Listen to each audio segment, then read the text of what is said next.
good afternoon, and thank you all for joining us today. I am Irma Arguello, founder and chair of the NPSGLOBAL Foundation. We are here to discuss an issue of central importance, the pertinence and design of a group of scientific and technical experts for nuclear disarmament verification, what we call the GSTE-NDV. Let me give you some background. In December 2024, the UN General Assembly adopted Resolution A/Res/79/240 calling for inputs on the establishment of such a group. In July this year, the Secretary General released his compilation of views in a document called A/80/93. And in the coming days, the first committee will consider the draft resolution on the creation of the GSTE-NDV, sponsored by Norway and Brazil. This makes our conversation today both timely and relevant. Nuclear disarmament verification goes far beyond diplomacy. It requires rigorous science, technical credibility, and institutional imagination.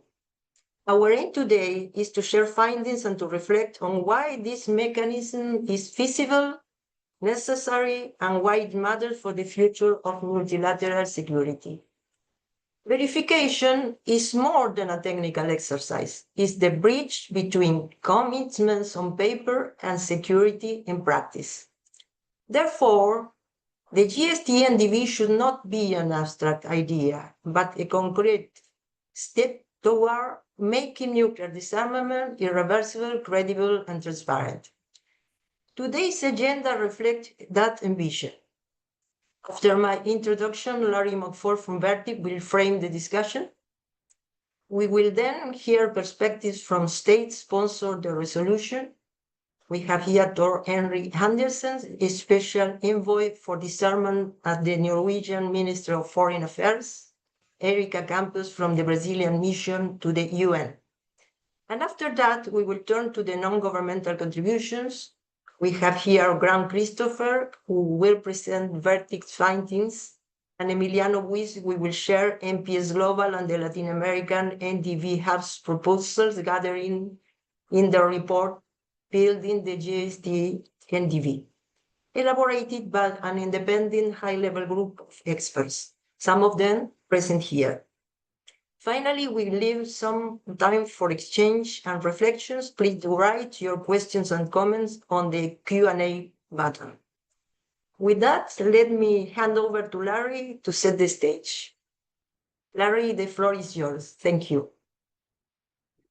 Thank you very much, Irma. I'm delighted to be here. I'm Larry McFall, Executive Director of VERTIC, and I'm extremely happy to be here with you and with all of the other panelists. And thanks to everyone else for joining us on this webinar.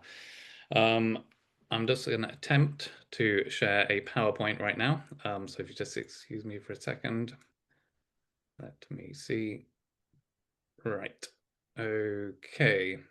Irma, can you see my PowerPoint? Yes. Brilliant. Okay. Perfect. Excellent. In that case, I'll proceed. Okay. So, yeah, we've had a very long interest in this topic in the NGO community, and in particular in VERTIC. This is dated back many, many years and been the result of and sort of on the back of an awful lot of work that we've done. And as I'll describe in the next couple of minutes, the move towards this group has intensified over, I'd say, years, but even decades. We are delighted to present alongside Norway and Brazil in New York a few months ago, briefing some delegations on this issue, and in particular delegations who might have less experience, for instance, or in this particular issue so far. This presentation that we're doing today is focusing a little bit more on the resolution itself rather than the general principles of NDV, nuclear disarmament verification, because we're now quite close to the first committee. But just in order to help frame this discussion, I'm going to attempt to explain some of the fundamental principles as we see it behind this work, this idea, some of the past activities to give a bit of context, and then the resolution itself. And of course, me and I'm sure the other panelists will be very happy to answer any of the questions that that arise at the end. So the rationale for this group is based on some quite fundamental principles that have been within the UN and multilateral discussions for quite some time. The process of disarmament affects the vital security interests of all states. Verification is an instrumental part of disarmament. And these principles have been around since the 70s, the Special Session on Disarmament, the Disarmament Commission, Principles of Verification, UN study on verification. But essentially, this issue has come up time and again in the UN in various different forms. But the essence of it is that at least the condensed essence of it now is that all states can participate in developing verification methods. And why? So that they can take part in future negotiations, so they can build their expertise, and most of all, to ensure their concerns will be addressed. The importance of verification has also been underlined in a few other forums, the Non-Proliferation Treaty repeatedly, the TPNW as well. So it has wide attention. It's important to stress now, though, that, and this is to address, immediately some concerns that some have raised quite reasonably. Verification isn't a substitute for political will. We work on verification in this organization a lot, but it's not a substitute for political will, and it's not a condition or a prerequisite. The commitment and then the application of disarmament is what is primary. But verification can help, and in some cases it can be seen as essential. So it can advance disarmament, and that's really the key here, and help backsliding or, let's say, delay if preparation is made in advance, and that's really what we're talking about here today. So nuclear disarmament verification is not an end in itself, but it's extremely important and helpful, I think, is the underlying message. So that being the case, there have been quite a few international initiatives. As I mentioned, it's been a focus of the UN, NPT, TPNW, but there have also been plenty of international initiatives over the years, and I'm sure some of those are attending today. UK-Norway, which has then merged into the Quad. US and UK have done work, the IP-NDV, Germany and France, VESPA-TEC, recently expand, and then also an initiative that VERTIC has been extremely pleased to partner with various organizations around the world. Regional hubs on NDV and IRMA and MPS have been a key part of that in Latin America. And we're delighted to be helping IRMA with this workshop today, or they've actually invited us, in fact. So I'm going to return to this at the end of the presentation as to how the GSTE helps build on these initiatives, but in fact it does more than that. It can consolidate them, but we'll return to that at the end. I'm sure most people on this webinar are fully aware that there are many international scientific bodies, but it's worth just highlighting this again. This idea is not something new. It's not something controversial in itself. There are plenty of scientific bodies around. They can be standard setting, they could be advisory, they can make recommendations. They can be on the environment, they can be on arms control issues.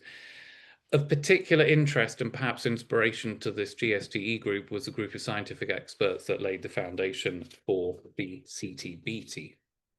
And that happened over several decades. And the treaty may not be enforced, which is obviously a great shame. However, remarkably, the international monitoring system is operational, essentially, with stations all around the world, scientists, technicians, fully involved, and it's proven its capabilities. This was the result of a group of scientific experts. Now, I don't think anyone is saying that nuclear disarmament verification has the same parameters or the same activities, but it's an inspiration that's worth considering.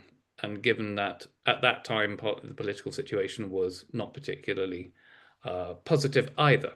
So things can happen when science diplomacy takes place. Also, we've learned from people who are involved in that group, key conditions that made it successful were a strong engagement among scientists and scientific institutions in many countries. Norway and Brazil are here, so I'm not going to dwell on this this slide too long. I just wanted to highlight it. Why are we all here together? Brazil and Norway have been championing this issue for a long time. They've done they've put forward resolutions. They've been highly involved in the group of governmental experts, which I'll come to in a second. And been a real driving force behind this, and something that I hope everyone has taken note of, and certainly we have, and we've really enjoyed engaging with them on this issue. But I'm sure they'll both be able to comment a little bit more on this shortly. It's culminated, of course, in this resolution, which is now being put forward, and that'll happen in a couple of weeks. And that's really why we're all here today. So, as I said, both Norway and Brazil have been active, whether it's in a leadership role, whether it's putting forward working papers, which have been of great interest to us on the GSTE and NDV in general. And a lot of those have been funneled through this timeline that we can see just here. Now, as I said, actually the timeline is much longer. It goes back decades, but the real focus on the GSTE happens, let's say here. I mean, VERTIC put out a paper in 2017, but after that, we saw a lot of intensification, let's say, at the United Nations level, and so this isn't something new.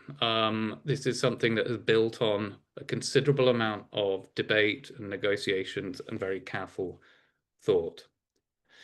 And I think that's quite important to stress here, that the resolution, as we can see it, and we've been aware of, iterations of this discussion, is really a honed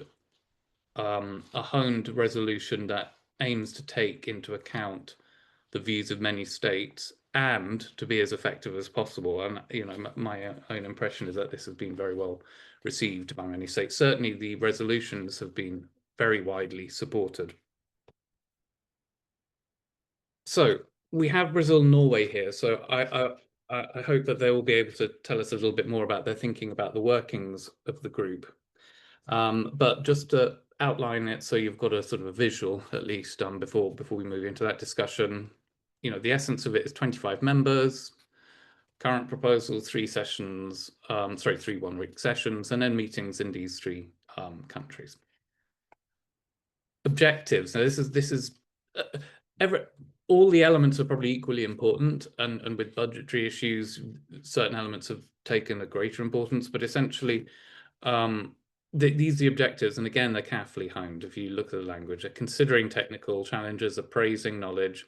This is in order to get the most effective, the maximum amount of knowledge into the UN system, but without contravening any proliferation concerns or any other concerns.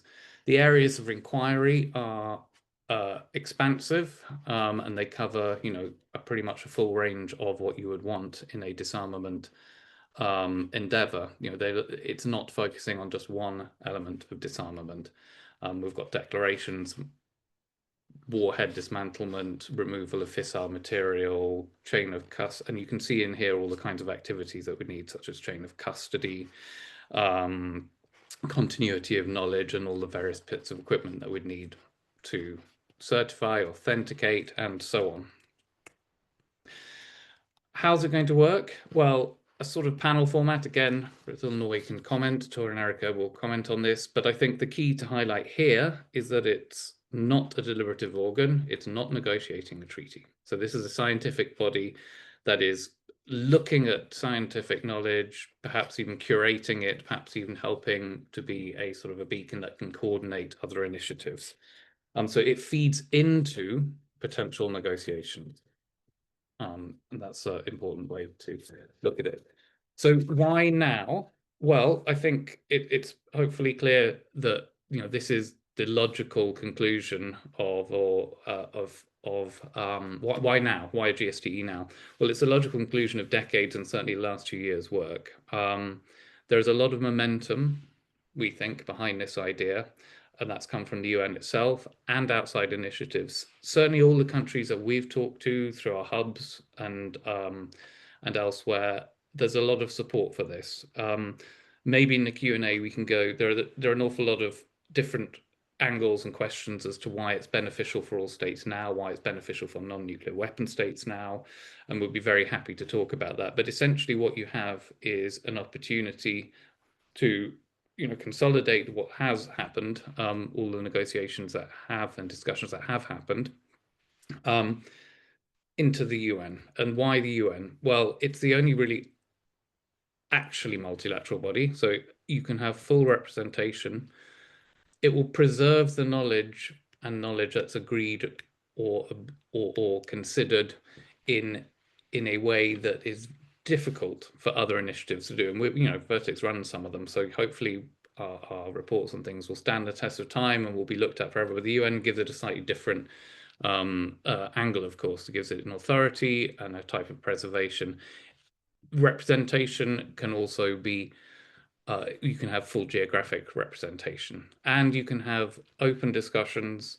Countries will be assured that this is being looked at in a formal way, and so it's genuinely multilateral, and it enables non-nuclear weapon state involvement, which we have heard is, and we know is, very important. It can enable informed participation by non-nuclear weapon states, and that's something we've been working on, including with Norway and others, for a long time, and it's very important. So with that, I will stop now. My time's up, and thank you very much, Irma. Thank you very much, Larry, for your excellent presentation that give us a very good flavor about the process to reach this moment with the resolution, and illustrate about the main points about resolution. We are now honored to turn to the sponsor states of this resolution, Norway and Brazil. This is a great opportunity to hear directly from their representatives about the motivations and insights of the initiatives. Tor, the floor is yours. Thank you so much, and Irma, and also thank you to Larry for this excellent presentation that gives an insight both into the history and the rationale behind the resolution that Brazil and Norway is putting forward in First Committee in the United Nations, which meets in New York on Wednesday next week and has its deliberations there over 5 weeks. Before it makes its decisions and adopts the different product put forward. So as there might be a little bit of repetition here, but as Larry said, this is not something that a good idea that we came up with yesterday. This is a long line of work that goes back to 2017, I would say, really maybe to 2016, when we had the first resolution in the United Nations on this work, which paved the ground for a governmental group of experts on nuclear disarmament verification, and we've had 2 successive groups. Governmental groups of experts that have had their mandate from First Committee and the General Assembly, which have put forward their report and worked on the ideas and the concepts around nuclear disarmament verification. And last year, Brazil and Norway put forward a resolution that opened more formally a space for the discussions around the establishment of a GSTE, as you mentioned in your introduction. Then after we did that, we had 3 rounds of consultation with member states in Geneva and New York this spring, which again then led to a report by the Secretary General summarizing all the input that the member states came, and now it started to materialize concrete suggestions for how a group of scientific and technical experts could be put together and what their work could be. So the rationale behind Brazil and Norway's initiative is our shared perception that a group of scientific and technical experts, a GSTE, as I will continue to call it from now, would provide a unique practical benefit in support of the long-term goal of nuclear disarmament. Such group would enable states to work collaboratively on nuclear disarmament verification in a multilateral setting.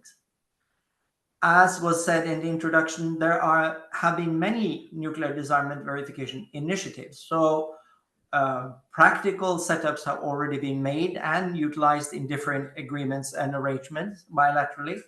And a lot of concrete work has also been done by single member states and group of member states. So there's a lot of knowledge out there already. But by establishing this group can draw on this knowledge and maybe provide this toolbox of ways of doing verification work in practical terms that is ready when there is political will to have an agreement or an arrangement in place. And we believe it's good to do this in forehand and have it ready through this group's work, instead of then starting up the work of providing all these facts and all these alternatives after the political will for an agreement is in place. Because any future nuclear disarmament agreement will need to be underpinned by effective verification to ensure their long-term sustainability, both in reaching and then maintaining a world free of nuclear weapons. And the more states that get involved with work on disarmament verification, the better prepared all states will be for future negotiations. And the more effective the relevant technologies, methodologies, and procedures will be.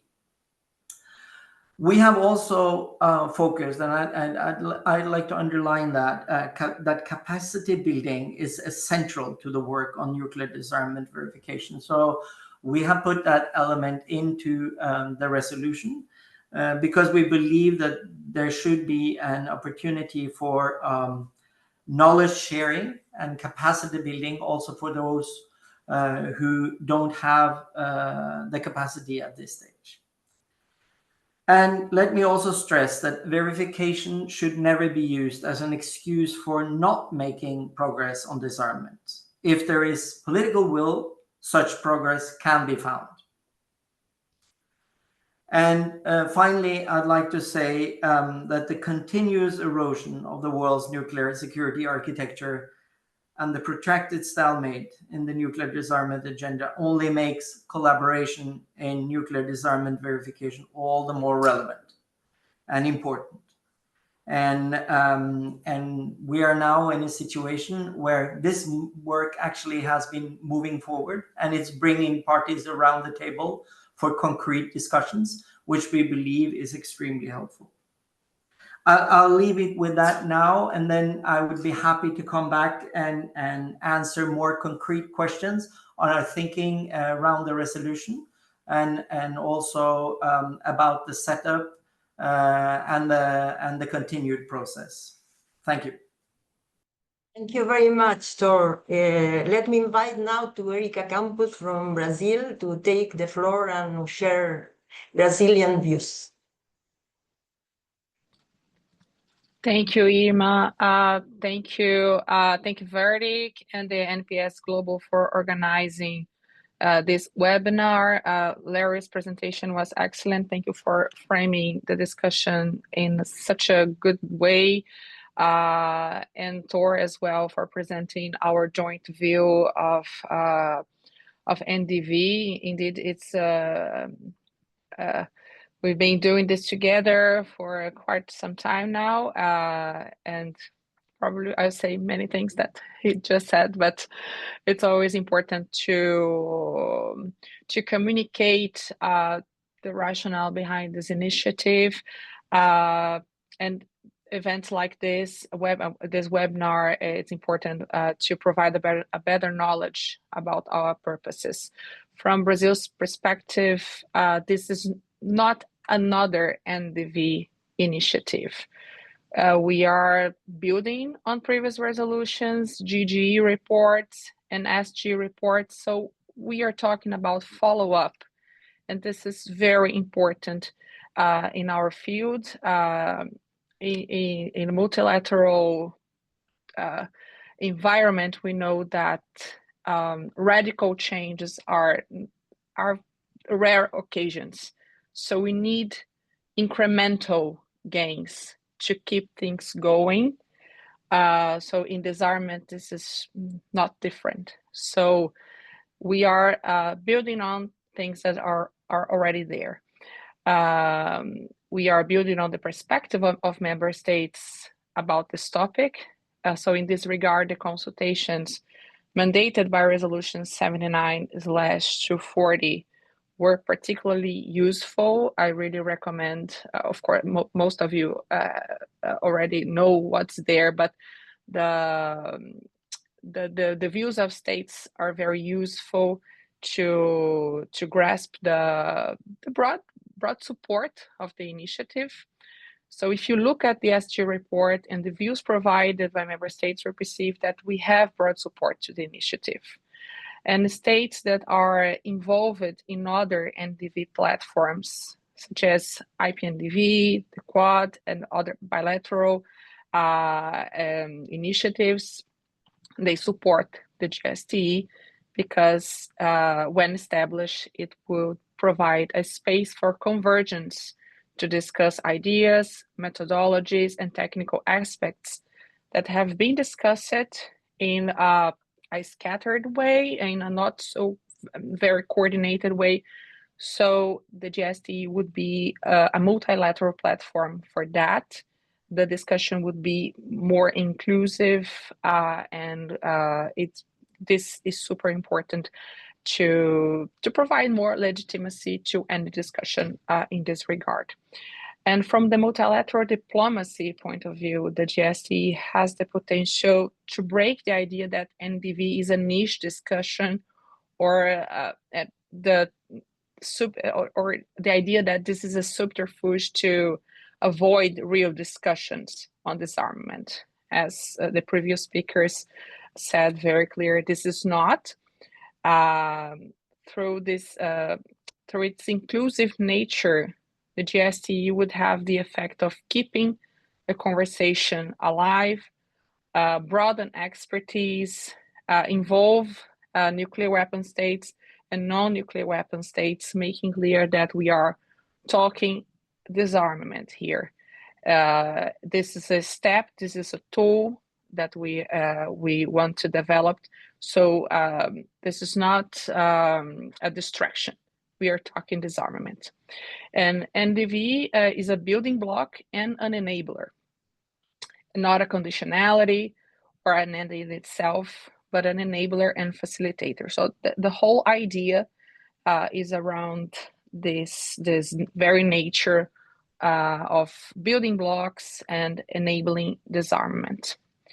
So I hope that our partners in civil society and academia can help us to spread these ideas and continue to support. This is very, very important for us. It's a collective endeavor, and the resolution this year is a crucial step in this regard. I would like to remind you that the resolution 79/240 had broad support last year, so we hope to count on support this year as well to this important follow-up. We have to keep this conversation, and I believe that we can manage to establish a body that is inclusive and serves as a useful platform for this discussion. Before giving back the floor to Irma, I will have to leave in 15 minutes, but I wish you have a good discussion, and from my side, we are ready to engage here in New York on this. Thank you so much. Thank you so much, Tutor and Erica, for sharing their perspectives. Your insights underline the Norway's and Brazil political commitment and practical consideration that will shape the discussion in the first committee. With that, let's now turn to the expert contributions, the civil society, as we say, which will complement the views of states with additional technical and institutional proposals. Grant, could you please share VERTIC's main findings now? Thank you very much, Irma. Yeah, very happy to do so. So I want to revisit a few of the points made by Larry, Irma, Erica, and Tor before just talking about a few of the things, beyond the resolution of things that we need to think about. So the first thing I'd need to note is we just had 2 back-to-back GGEs, but this is really different. The GGE was for diplomats talking about conceptual issues. The GSTE is for technical experts, engineers and scientists to talk about the technical problems of looking at nuclear disarmament verification. International cooperation of this manner is just how science is done. CERN as a place for doing theoretical particle physics research, etc. In arms control, something that is inherently political, and disarmament, this has been done as well. We've spoken about some of the initiatives that have sought to advance how to technically cooperate on nuclear disarmament verification. In particular, establishing that you can have cooperation between the non-nuclear weapon states and the nuclear weapon states on proceeding on disarmament. And these collaborations have been of a technical nature with exercises.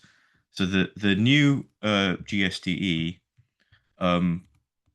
it's not seeking to replicate those things. It's seeking to take them in, build on them, understand them, and bring in more states. So the one of the main inspirations or precedents for this idea is the body that led to the technical work around the CTBT, the Comprehensive Test Ban Treaty.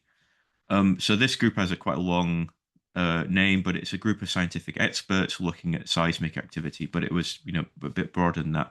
It started its work in 1976, but the CTBT wasn't opened for signature until 1996. That's 20 years of active work and development. They had a review function as we speak of the GSTE, but then also moved on to practical exercises, which maybe is a little bit outside the scope of the idea. But the idea that building that preparation, the technical preparation for a time when you can actually go forward and then do the diplomacy, build the instrument, is really vital and relevant. Finally, I just want to move on to a few ideas that a little bit more about the resolution that is now circulating. So the resolution itself has, it's in line with other types of initiative of 3 meetings per year in the current draft across several years.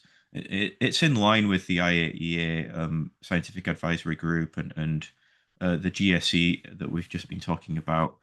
For such a body to be successful, there maybe will need to be intersessional meetings and working papers, invited experts, etc., possibly working groups on very specific issues. These are something that the resolution goes forward, and then we think about these things. But it is really interesting to think about, well, how is this going to be successful? In the resolution as well, there's support from external stakeholders explicitly in there. Well, the UNIDIR and UNODA as UN bodies. But with that kind of support, with support from the chair, you can get in, additional expert groups. That's a little bit how the GGE worked, and you can bring in the knowledge that already exists that was in something like the IP-NDV or work that has been done on nuclear disarmament verification by states like China, and bring it into the group, and so that it's building on and appraising the knowledge that's there. I just have one final point to make, really.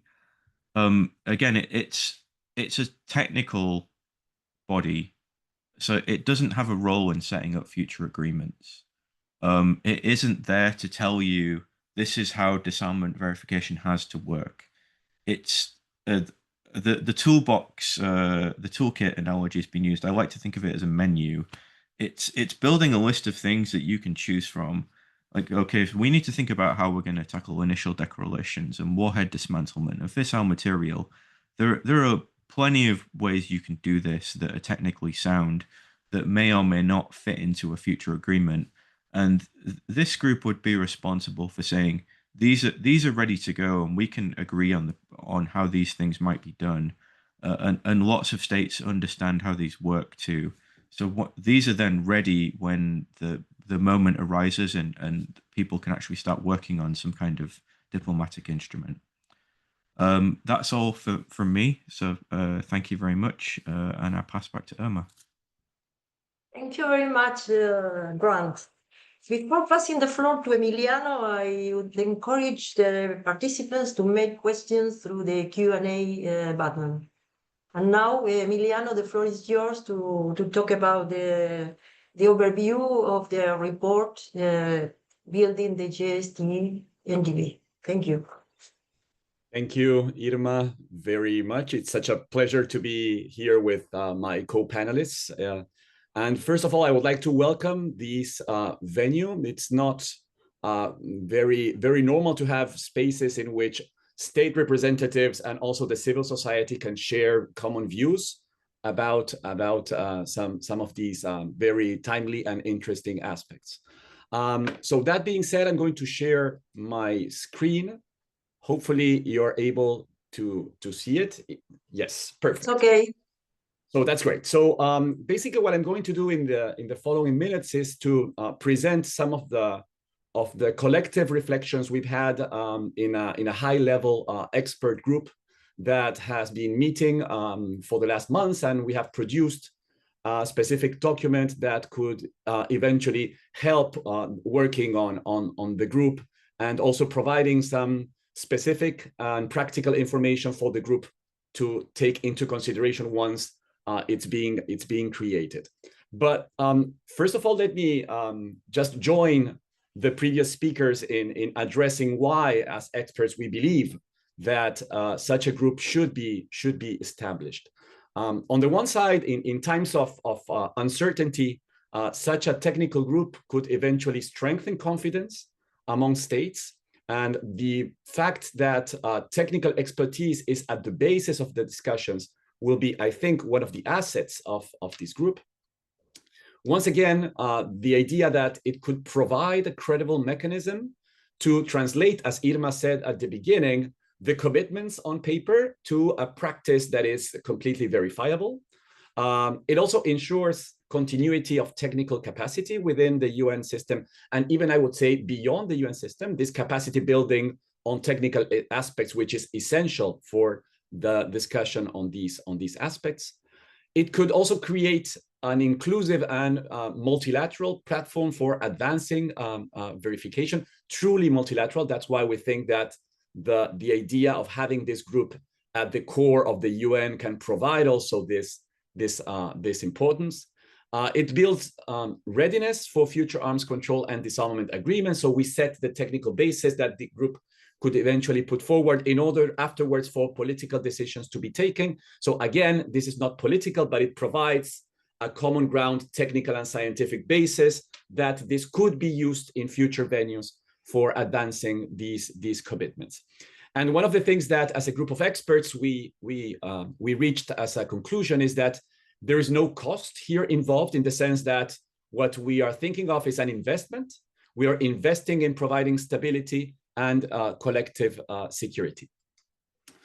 So some of the general aspects of the expert report we released a couple of weeks ago, and here you have a QR if you're interested to our website, in which you can see the content, the full content of our conclusions. Let me say, first of all, that this was an independent group, an independent expert report that we have been meeting for the last months, and that we have completed our task before the draft resolution was released. So one of the things that this report could eventually provide is both foresight and also independence on the views that we have managed to convene and introduce in our reflections.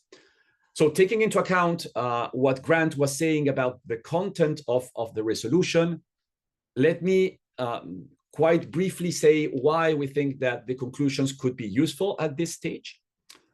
On the one side, because on many grounds, what we have come up independently in our report coincides and concurs with the content of the draft resolution circulated by Norway and Brazil. And then because of the nature of the work that we have done, I think that the report can also provide further insights beyond the resolution that could eventually be useful when the group is created in order to assess and address its specific and practical work in the years to come. So first of all, concerning the alignment with the draft resolution, again, we agree with the general purpose, which is establishing such a group within the UN framework. We do believe that this is the right path to go, and this is also the right place to put the group at work. We agree, of course, with the idea of inclusiveness and legitimacy, which is multilateral, involving nuclear weapon states and non-nuclear weapon states. This is essential if we want to draw upon scientific conclusions. The technical scope, I think this is an asset. Grant was saying to what extent the idea of a technical group is very different from previous experiences of governmental groups of experts, and the areas that were acknowledged and recognized in the draft resolution by Brazil and Norway are right in identifying the main technical aspects that the group should be dealing with. And then finally, of course, the idea that such a group cannot work without the supporting roles of the UNODA and UNIDIR, which can provide, of course, some institutional framework for the group to advance its conclusions. Concerning the insights that we included in the report, of course, I will only mention the most important ones. The rest of them can be read appropriately in the full report that we have released. Basically, the idea that there is a need, of course, to discuss some detailed terms of reference, because this will give the group the way to address some of the governance issues within the same group. The idea that the mandate should be renewal in order for the experts also to keep up a continuum in the discussion, and the idea also of incorporating associate experts. This is also a way in which we believe that capacity building can be generated and promoted, especially among non-nuclear weapon states. When we discussed the technical areas, of course, we were aligned with what the resolution says, but we imagined that there could also be some additional technical areas that the group might want to discuss and include. In particular, we mentioned three additional ones, which are the long-term monitoring, the chain of custody as an important aspect to discuss in this whole pathway of nuclear disarmament verification, the protection, of course, of sensitive information, in order to for the group to work on a safe environment without any sort of proliferation concerns, innovation and capacity building, which is again some of the key aspects that might move the group towards specific results. We have also included some proposals for decision-making rules, also integrating expertise. It's true that a scientific and technical group such as this one is quite unique, in spite of the fact that there are some previous examples we can rely upon. And so I think it's also a good venue to introduce some interesting aspects, which is promoting dialogue with regional hubs that have been working on nuclear disarmament verification so far, with members from academia and from civil society who can provide also specific insights. And finally, we included also some reflections on the possible outputs of the group, how the group could eventually present its reflections and conclusions, the importance of having some technical protocols out of the group, some operational recommendations. Again, we also believe quite firmly, as the states have said, that the idea of this technical group is not to negotiate or to provide any sort of guidance to binding instruments, but basically to provide some recommendations and some operational views. and the preservation of institutional memory. This is very important in technical aspects, the fact that we can rely and discuss some aspects that can be useful not only now, but also for generations also to come. So in short, the report is intended to give a timely and practical contribution. This is, of course, consistent with the draft resolution that sponsoring states have been releasing. Because of the task of the group, we included some aspects which might be a little more operational in its contents.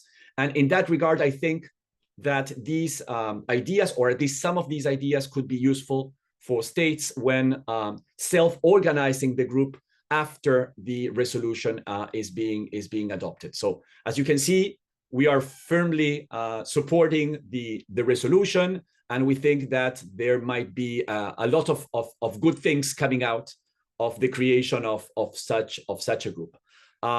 With that, I will just finish. I would like to thank you all, and also to thank the experts that were part of this report, in particular Orper Peixoto and Sonia Fernandez Moreno, who are among the attendants today, and also Alfredo Lave, who unfortunately was unable to be with us today, but of course he was very supportive of the whole idea of the group. So again, thank you very much. Thank you very much, Emiliano. We now have about 10 minutes for Q&A, so I invite you to moderate this small session. So, thank you very much. I'm just looking at the questions. We have some questions that have been shared. I will start with this one by Abraham Trillo Sarmiento.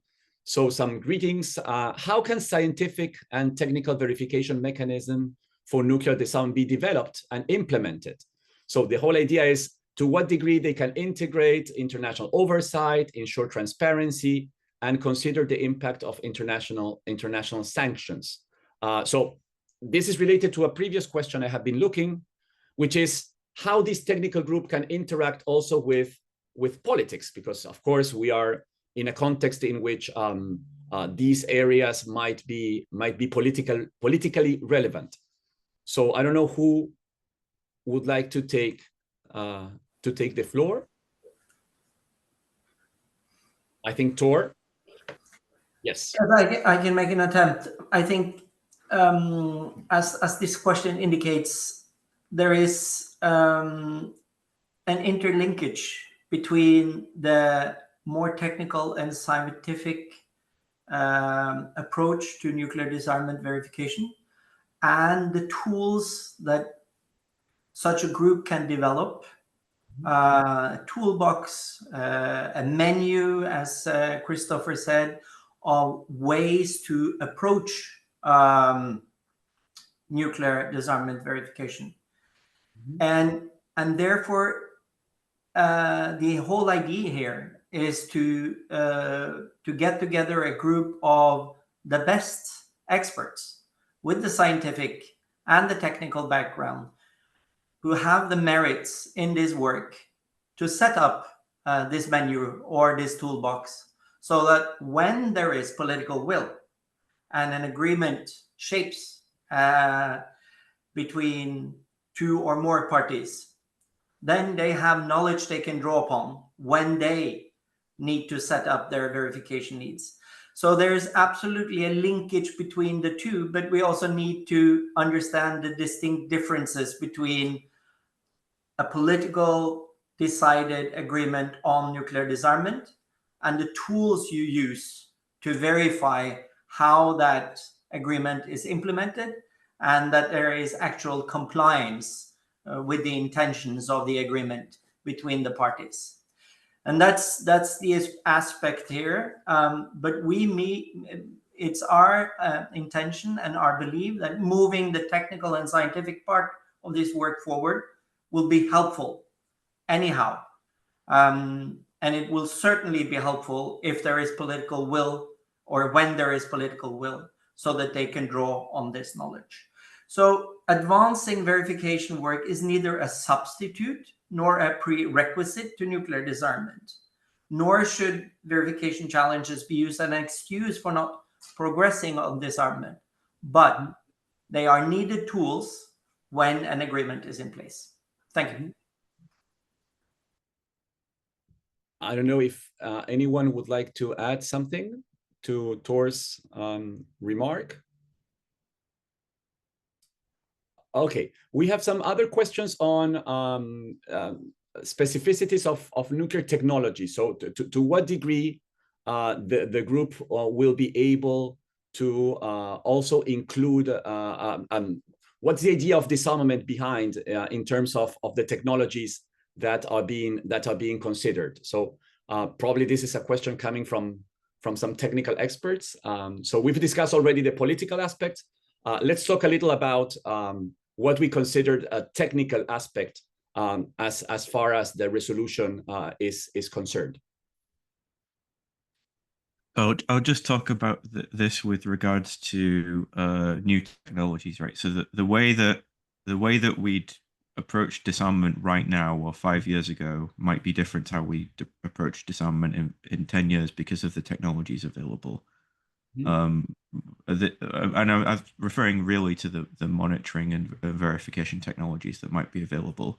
So this group, as I understand it, would have a role in keeping up with that, right? So that you definitely want expert input. There are 25 experts, right? I'm the scientist at VERTIC, and I'm often asked, various questions like, I'm not that kind of scientist. Like, science is quite a big area. So there's going to need to be additional support, like experts being brought in. I think particularly AI is obviously one area where you're going to need outside support to understand how the development of that will impact verification of disarmament in the future. So that's one way that you need to consider the development of technologies, and the group has a review function to do that. Okay, thank you, Grant, on that. There are many questions, and I think we don't have much time, so I apologize if I cannot deal with all those questions. There is a question here on how can the group be balanced with respect to several aspects and include relevant expertise. Of course, such a group will not have too many members. I mean, this is also important. So is there a strategy to think about possible membership in the group? So how do we do this workable, and at the same time we cover all the areas that can be relevant? Yes, Tor? Thank you. I'll make an attempt. The idea here is that the selection of the expert should be based on a wide call of nominations. And then the experts will be selected based on their merits, outstanding technical expertise by the Secretary General. So that the UN sets up this GSTE. Then we have suggested that the GSTE then decides on its own program of work. So instead of going too detailed in the resolutions and setting absolute parameters for what the GSTE should work on, we have indicated areas where we believe that they should focus their work. So we have suggested a list of areas where they could take into account when they set up their program of work. And this becomes quite technical, but it has to do with elements of verifying and ensuring compliance with a nuclear disarmament agreement. So it will have to do with all the practical elements of how do you disassemble, how do you remove deployed nuclear warheads, how do you dismantle and storage of warhead components, go into all these different elements as aspects. So these are suggestions just to give an indication of what areas the GSTE can work. And again, this is not a negotiated work. The idea here that they provide the menu, the toolbox of elements that could be drawn upon when an agreement is in place. That's the intention. Thank you. Great, great. Thank you. And I think we have time for a last question.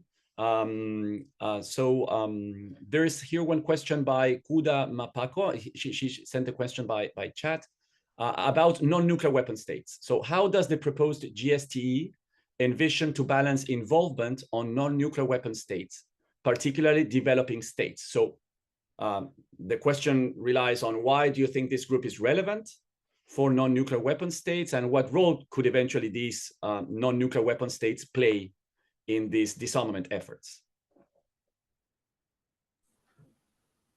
I don't know. I'd like to take the last question. Yes. Should I go again? Yeah, go ahead. Maybe Larry can add some questions afterwards. Some answers after. Yes. Go. Okay. We believe it's quite important that this work includes both nuclear weapon states and non-nuclear weapon states. We think it's important that this work includes a broadest possible range of member states, and there are several reasons for this. One is because there is specific technical expertise in many countries, not only in Western countries, in many countries in the global South, in East and West, North and South. So the technical expertise can be found in many places around the world. And it's important to incorporate everyone. The second issue here is that there is an element of capacity building simply by running a GSTE and having the broad involvement by many member states in the work. And the third and very important element is also, it's an element of trust building, confidence building, that you engage in this type of work. And then it will be good to have a broad range of member states involved in this work, not only a small group of member states. So those are three reasons why we believe it's important that we have a broad set of member states engagement. And we have seen in previous work in the GGEs, who of course have done a different job, but who have set some of the parameters of the work for the GSTE, that the contribution have been from a wide range of member states, and that's been extremely valuable to the work of the GGEs. Thank you. Thank you, Tor. I don't know, Larry, if you would like to add some reflections on that. Yeah, sure. Just briefly. I mean, this is something that, you know, has been quite present for us at VERTIC, talking to a lot of non-nuclear weapon states, including developing countries, and organizing initiatives. I mean, I think I get the sense that a lot of people in the webinar here already see the value of participation, you know, and I think we've heard this before in various meetings. You know, safety and security are important for all states. All states want some involvement in finding assurance that we're moving towards that through disarmament. How do you enable that? Well, as Tor said, the actual GSTE itself can provide a measure of capacity building, but in addition, there are plenty of initiatives run by VERTIC and others that can help to promote capacity building. And this is certainly for developing countries, for all countries, in fact, because as Grant alluded to, there's technology coming down the road that very few people in any countries will be aware of. There'll be briefings needed for that. There's capacity building needed in certain technical aspects and procedural stuff when it comes to verification. In those cases, there may well be learning that can be offered from non-nuclear weapon states and developing countries to other countries, because they will have plenty of experience in that to offer. So it's a two-way. It can be a two-way thing.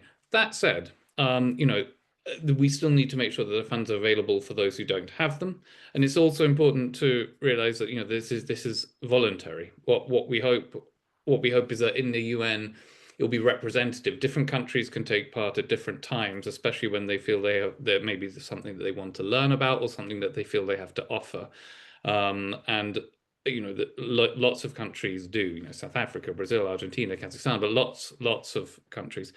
And then the final element of the capacity building, and as Tor said, north, south, east, west is of course next generation. And there aren't that many people who know a lot about this stuff, even though disarmament verification does have an awful lot of different components. It's still a relatively small number, and then the closer you get to the fissile material and the sensitive fissile material, the fewer it becomes.